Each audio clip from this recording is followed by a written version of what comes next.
Olá, senhoras e senhores. Meu nome é Davi Lebian e eu tive a honra de ser incumbido de apresentar a tradução dessa aula do professor William Zogby, que fala sobre regurgitações de válvulas nativas e próteses, a interpretação dos últimos guidelines da American Society de Ecocardiografia. Esse projeto de traduções ele foi financiado pela Edwards Life Science Foundation e pela Every Heartbeat Matters Initiative. Então, primeira diretriz que nós vamos abordar é essa diretriz de 2017, essa recomendação para avaliação das regurgitações de válvulas nativas. Obviamente, nós não poderemos abordar todos os pontos das diretrizes, mas os aspectos mais importantes. E, em relação a esses aspectos mais importantes, existe uma ênfase principal na identificação da etiologia e do mecanismo das regurgitações, a utilização integrada de um algoritmo, incluindo o eco transtorácico 2D e 3D, para avaliar a gravidade das regurgitações, uma relevância em relação aos refluxos não holossistólicos, sobretudo para insuficiência mitral não holossistólica, o papel da ressonância magnética como método complementar da ecocardiografia e, além disso, essa diretriz ela permite o acesso de inúmeros casos online, nesse endereço que os senhores veem aqui, que são casos ilustrativos e casos que permitem uma aprofundação do aprendizado a respeito da quantificação e da avaliação das valvopatias. Em relação à insuficiência mitral, a diretriz ela enfatiza a necessidade de se compreender o mecanismo da insuficiência mitral e para isso é fundamental que se conheça perfeitamente a anatomia da válvula mitral, que é formada por anel, cúspides, cordas e músculos papilares e também depende para o seu perfeito funcionamento da geometria e função adequada do ventrículo esquerdo. E nesse aspecto de conhecimento do mecanismo da insuficiência mitral, é extremamente importante a diferenciação em insuficiência mitral primária e secundária, uma vez que a abordagem, a quantificação e a abordagem clínica posterior dependerá desse diagnóstico. E para isso, o eco é uma ferramenta extremamente importante, tanto o eco transtorácico e bidimensional e tridimensional, mas nós sabemos que existe uma vantagem maior ainda do eco transesofágico tridimensional, porque o eco transesofágico tridimensional permite uma elucidação do mecanismo da anatomia da válvula mitral, das suas diferentes etiologias.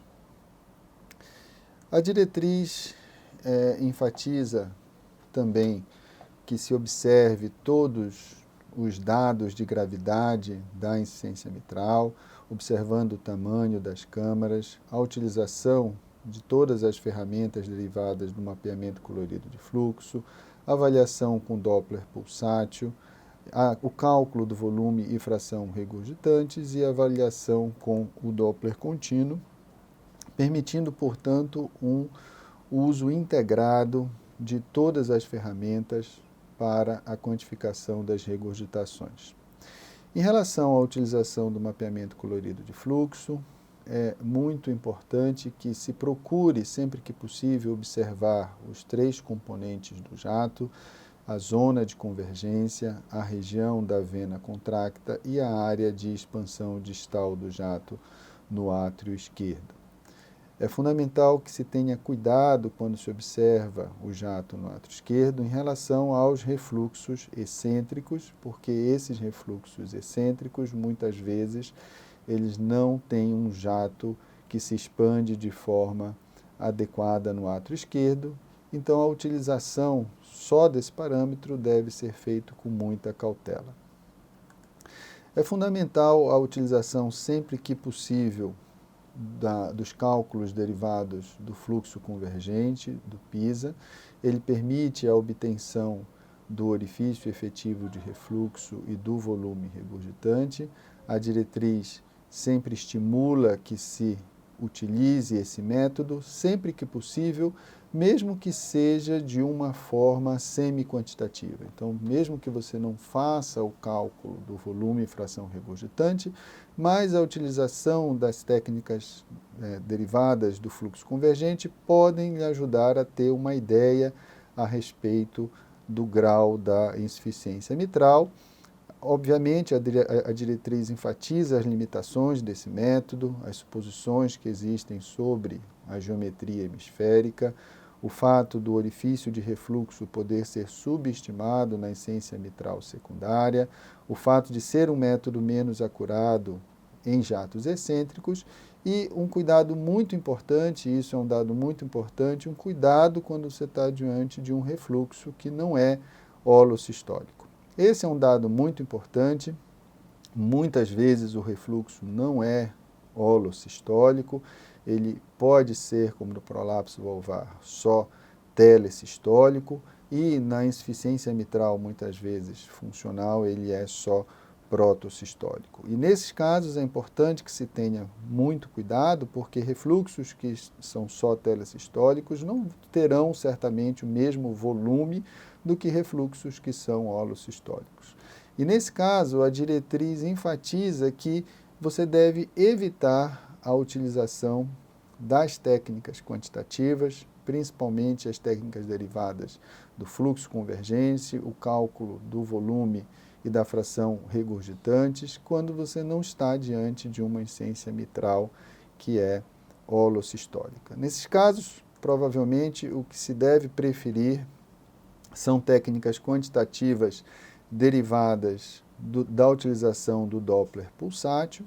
Então, essas técnicas elas têm algumas vantagens, o fato de permitirem que se obtenha não apenas a gravidade da lesão regurgitante, como a avaliação da sobrecarga de volume, ela pode ser válida em múltiplos jatos, em jatos excêntricos e em jatos que não são, como falamos, holossistóricos. Elas têm limitações, essa técnica tem limitação, porque ela precisa de treinamento, é trabalhosa e tem certamente uma grande variabilidade. Então, para utilizar técnicas quantitativas utilizando o Doppler, é importante que se faça, então, um treinamento adequado. E também é importante frisar que essas técnicas são menos acuradas quando você tem grande calcificação do anel valvar mitral. Então, a diretriz enfatiza que você deve utilizar uma análise integrada, utilizando esse algoritmo. Esse algoritmo ele é separado em dois extremos, em que você tem sinais que são considerados sinais específicos de gravidade no extremo que nós observamos à direita e sinais específicos de uma insuficiência mitral discreta nós observamos aqui à esquerda. E existem casos intermediários em que nem todos esses sinais estão presentes, em que estimula-se sempre a utilização de técnicas quantitativas.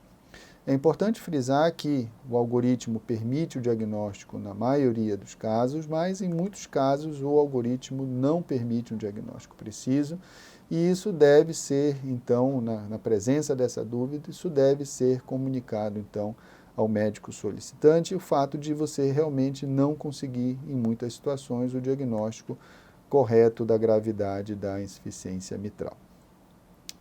Em relação à insuficiência aórtica, a abordagem é muito semelhante, é muito importante que se observe, então, os três componentes do jato, como nós comentamos para a insuficiência mitral, a região do fluxo convergente, a região de expansão distal e a região da vena contracta. Particularmente para a insuficiência aórtica, a vena contracta tem um valor muito grande, permitindo, então, um diagnóstico acurado da gravidade da regurgitação aórtica quando você toma os cuidados para medição e para obtenção da vena contracta. É importante também, em relação à insuficiência aórtica, da mesma forma que para a mitral, que você avalie a anatomia valvar e observem, então, qual o mecanismo associado com essa insuficiência aórtica, se é uma dilatação do anel ou perfuração, se é um prolapso ou se existe restrição de mobilidade da válvula aórtica. E da mesma forma que para a mitral, utilizar, além das técnicas de mapeamento colorido de fluxo, uma análise integrada de todos os outros aspectos, incluindo a avaliação com o pressure half time, incluindo a avaliação da presença de fluxo reverso. O fluxo reverso é um sinal bastante específico, quanto mais distante nós obtemos fluxo reverso, maior a gravidade da regurgitação. É importante também frisar a dificuldade que existe quando você tem jatos excêntricos. Jatos excêntricos são mais desafiadores, têm uma dificuldade maior, principalmente na medição da região da vena contracta e da expansão do jato na via de saída do ventrículo esquerdo. E da mesma forma que para a insuficiência mitral, deve-se utilizar o algoritmo. Esse algoritmo também é dividido em dois extremos. Aqui à direita nós observamos sinais específicos de uma insuficiência aórtica importante. Aqui à direita, aqui à esquerda, sinais específicos de uma insuficiência aórtica discreta.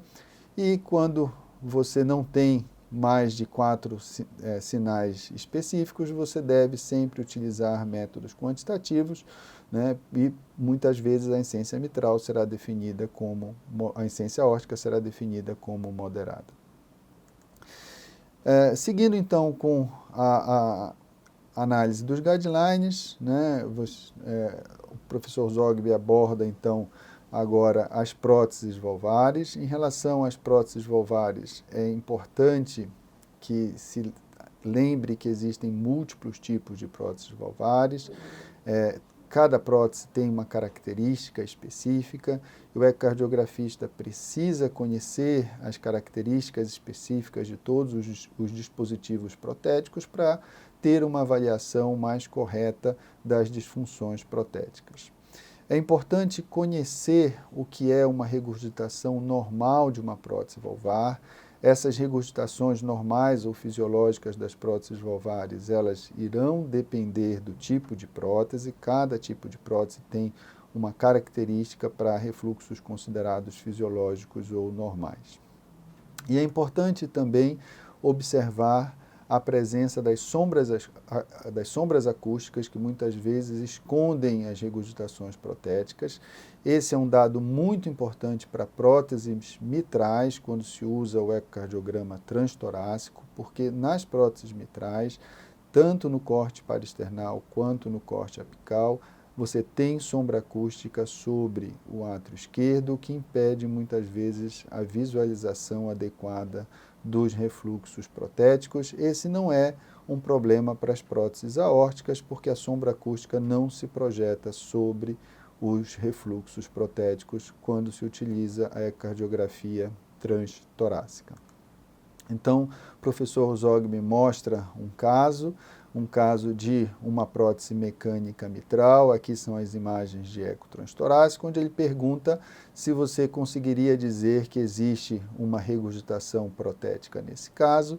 E, obviamente, a resposta é que não, a gente não observa uma regurgitação significativa, mas quando se faz o ecocardiograma transesofágico, fica muito claro que existe uma regurgitação muito grande, anterior, paraprotética, com sinais de descência valvar, com mobilidade do anel valvar, mostrando, portanto, a importância, no caso das próteses mitrais, por conta das sombras acústicas, de se utilizar o ecocardiograma transesofágico para aprofundar o diagnóstico ou na presença de qualquer suspeita de disfunção protética do tipo insuficiência. Em relação às próteses valvares, são 2 guidelines, um que foi lançado em 2009 e um mais recente que foi lançado em 2019. Esse guideline de 2019 diz respeito basicamente à análise dos novos dispositivos protéticos implantados de forma percutânea, implantados por intervenção transcatéter, porque esse certamente é um mundo em evolução, um novo mundo, existem múltiplos dispositivos protéticos e é importante que o ecocardiografista consiga avaliar, então, quando existem refluxos associados a esses novos dispositivos protéticos. Um aspecto importante abordado em relação às próteses aórticas transcatéter, né, é importante lembrar que existem diferenças quando se compara as próteses aórticas transcatéter com as próteses cirúrgicas. As próteses aórticas transcatéteres, nesse caso, a insuficiência provém de múltiplos sítios, tem graus variados de refluxo em cada um desses sítios.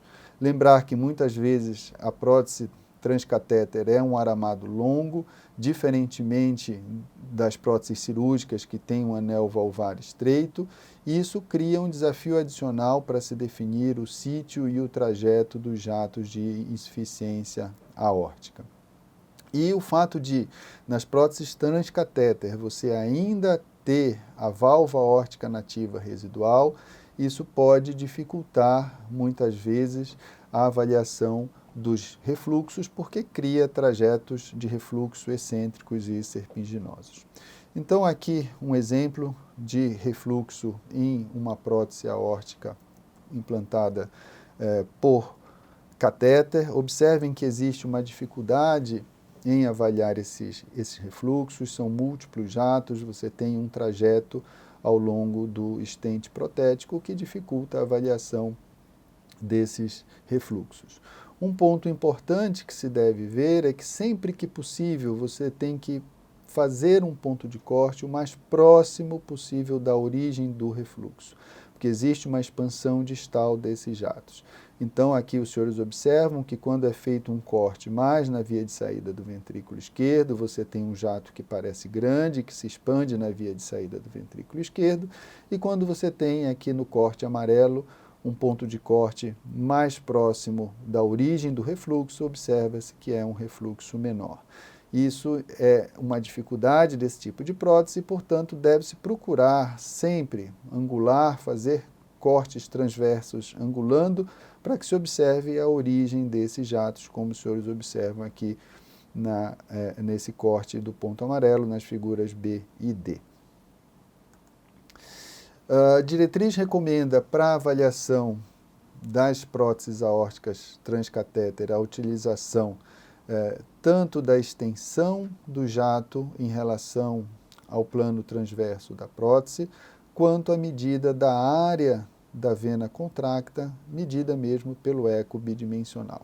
É importante utilizar sempre esses dois parâmetros, não só a extensão do jato, porque muitas vezes você tem jatos que não são tão extensos, mas são largos, como os senhores observam aqui na figura B.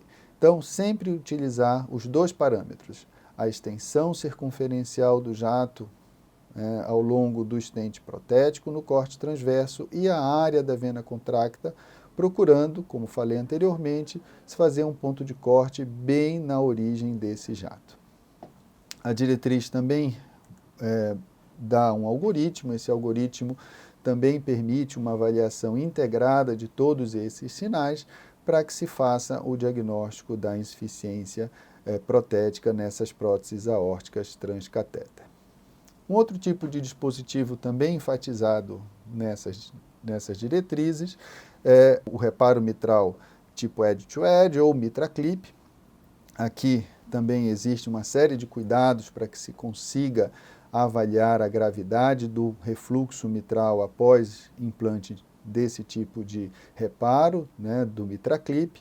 E aqui alguns cuidados são importantes que sejam frisados. Você deve utilizar principalmente uma avaliação anatômica, observando o posicionamento da prótese, a mobilidade dos folhetos valvares, se existe fleio, se existe prolapso.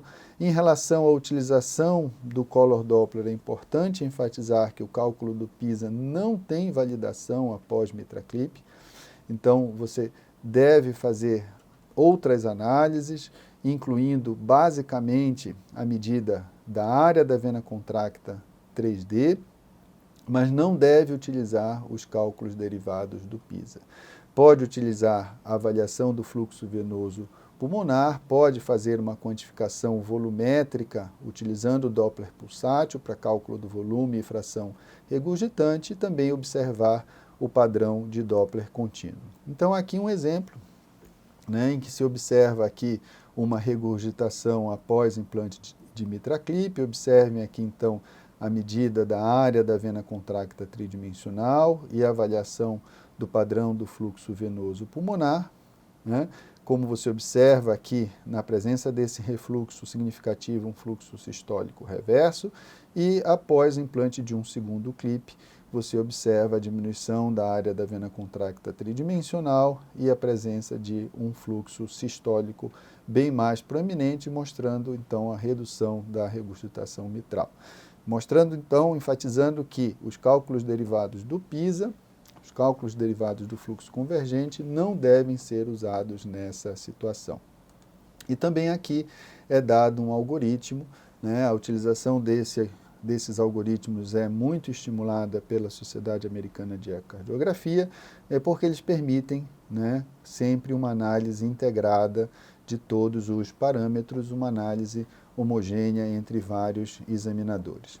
E para finalizar, lembrar que a Sociedade Americana de Ecocardiografia, ela tem vários materiais que incluem pôsteres, guias de bolso e apps que podem ser usados para avaliação e para uma melhor educação a respeito desse tema. Muito obrigado.